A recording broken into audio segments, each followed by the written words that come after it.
Salut tout le monde, bienvenue sur Éducation managériale et technologique.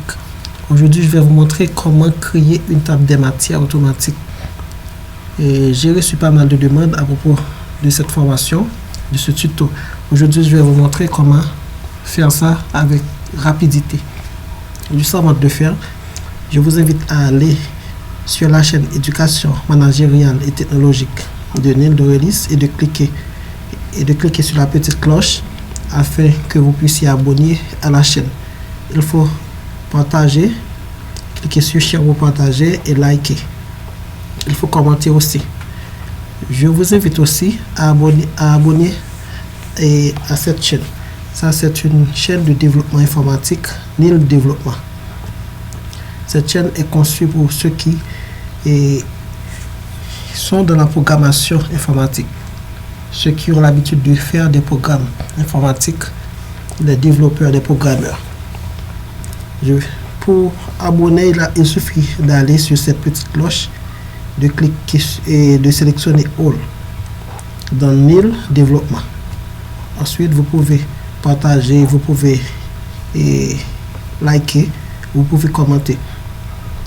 Ce que je vous invite à faire aussi, il faut aller en dessous de la description de cette vidéo. Par exemple, cliquez, lorsque je dis en dessous de la description, vous allez cliquer dans Show More. Dans Show More, vous allez voir la liste de toutes les vidéos qui ont été faites. Par exemple, introduction au langage informatique, ça c'est le lien.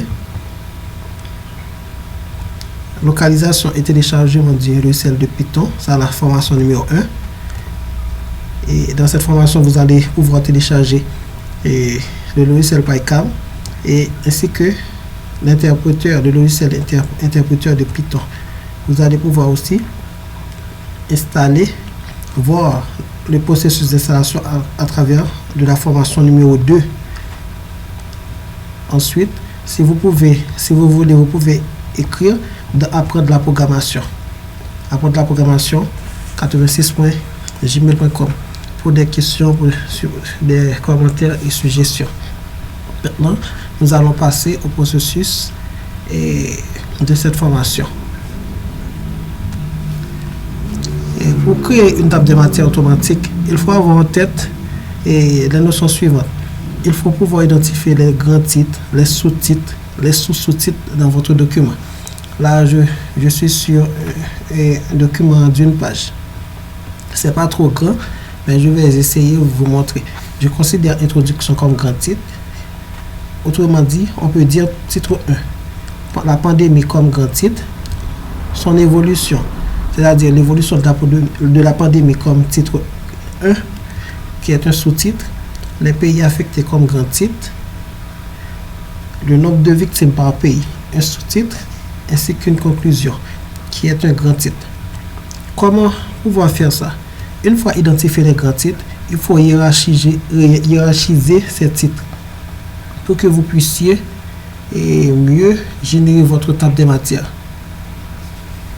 Je vais sélectionner tous les grands titres. Introduction, la pandémie, les pays affectés comme grand titre, la conclusion. Ensuite, comme je suis dans l'onglet Home, vous allez venir dans Styles et dans titre 1 qui c'est Heading 1, vous allez faire un clic droit et Modify.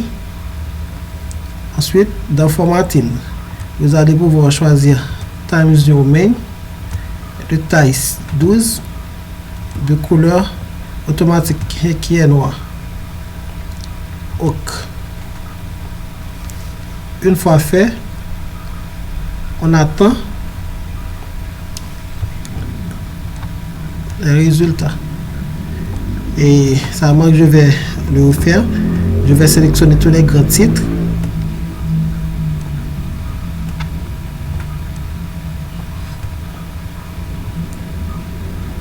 Sous-titre, non. Grand titre. OK, tous les grands titres ont été sélectionnés.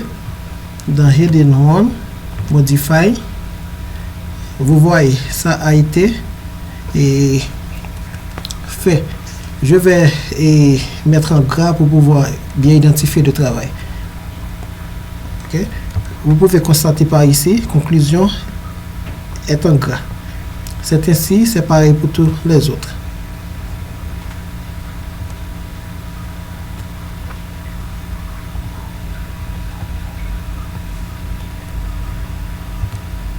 OK. Et ça n'a pas été sélectionné, maintenant c'est fait. Et tout d'un coup, toutes les grands titres ont été sélectionnés. Ils sont en gras, ils sont dans le style Tiny Roman à taille 12, etc. Je vais faire de même pour les sous-titres. Les sous-titres, vous pouvez dire que ce sont les titres de Heading 2 et dans Styles. Modify, je dis Time New Roman 12 et les couleurs noires. Je vais mettre en italique pour pouvoir les identifier. Vous pouvez constater par ici, chaque fois que je clique sur le i, ça change en italique. Je clique sur OK. OK, je les sélectionne. Maintenant, les sous-titres sont en italique, ils sont en Time New Roman comme et ça, c'est clair. Maintenant, il faut hiérarchiser le document. Comme je n'ai pas besoin de resélectionner. Je vais aller dans titre 1, cliquer sur Modify, un clic droit, Format et Numbering. Dans Numbering, je vais mettre de numérotation et pour les grands titres. Système de numérotation. Qu'est-ce que vous constatez? Je vais enlever ça. Automatiquement, et la numérotation a été insérée. 1 pour l'introduction, 2 pour la pandémie, 3 pour les pays affectés, 4 pour les conclusions. Je vais faire de même pour les sous-titres, qui est le titre 2. Je sélectionne un heading dans le titre 2, Modify, Format, Numbering. Je vais prendre AB.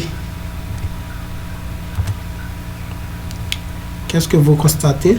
Voici c'est le numéro A pour titre sous-titre 1 et B pour sous-titre 2. L'idée de cet exercice, c'est de vous montrer comment générer une table de matière. Je considère ces lignes comme des paragraphes. C'est pas grave, c'est juste pour vous montrer. Vous allez voir l'importance de la table de matière lorsque vous travaillez sur un document qui possède environ 100 pages, 150 pages. Ça va être plus difficile de générer une table de matière. Et vous allez voir son importance. Mais lorsqu'on travaille sur un document de taille moyenne ou de petite taille, c'est pas trop grave, c'est pas trop important une table de matière automatique. Mais lorsque vous travaillez sur un document de grande envergure, c'est là que vous allez voir l'importance de ce tuto. Maintenant, on va générer la table de matière. Pour pouvoir le faire, je vais le générer dans une page vierge. Je clique dessus. Je vais laisser une page vide.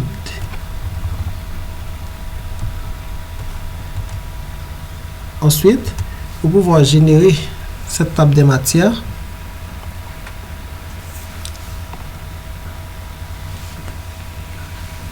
attention, OK, dans référence, je sélectionne Table of Contents, en français qui signifie table de matière, et je sélectionne la deuxième partie, automatique Table 2. Qu'est-ce que vous voyez? Ma table de matière a été générée avec succès. Je peux venir par ici et mettre ça en français. Je vais mettre sommaire.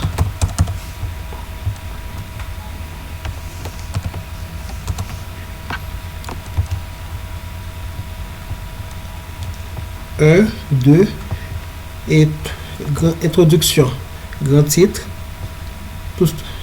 L'introduction, la pandémie se trouve dans la page 1, les pays affectés se trouvent dans la page 2. Si je constate, ça c'est la page 1, là c'est la page 2. Je vais descendre et tous les titres du document dans la page 2. je vais régénérer la table des matières. Pour pouvoir le faire, c'est juste une sorte de modification. Par exemple, lorsque vous faites une petite modification dans les titres, vous n'avez pas besoin de régénérer la table des matières. Il suffit juste de la modifier ou de la mettre à jour de préférence. Par exemple, je vais mettre ici la pandémie dans le monde. Ici, je n'ai pas la pandémie dans le monde, mais je vais modifier cette table des matières pour mieux comprendre. Clique droit sur la table des matières et dans l'entête, dans Update Table, cliquez sur Update Entire Table. Maintenant, qu'est-ce que vous voyez? La pandémie dans le monde. Et toutes les titres se trouvent dans la page 2. Maintenant. Alors, ça a été ça. La création d'une table des matières automatique. Et j'espère que ce tuto vous a plu. Je vous demande d'abonner à la chaîne, de cliquer, de liker et de partager cette vidéo. Je vous demande d'aller sur ma nouvelle chaîne qui est Nil Développement. Vous qui aimez la programmation, pour pouvoir programmer avec moi avec Python. Merci. J'espère que ce tuto vous a plu. À bientôt pour un autre tuto.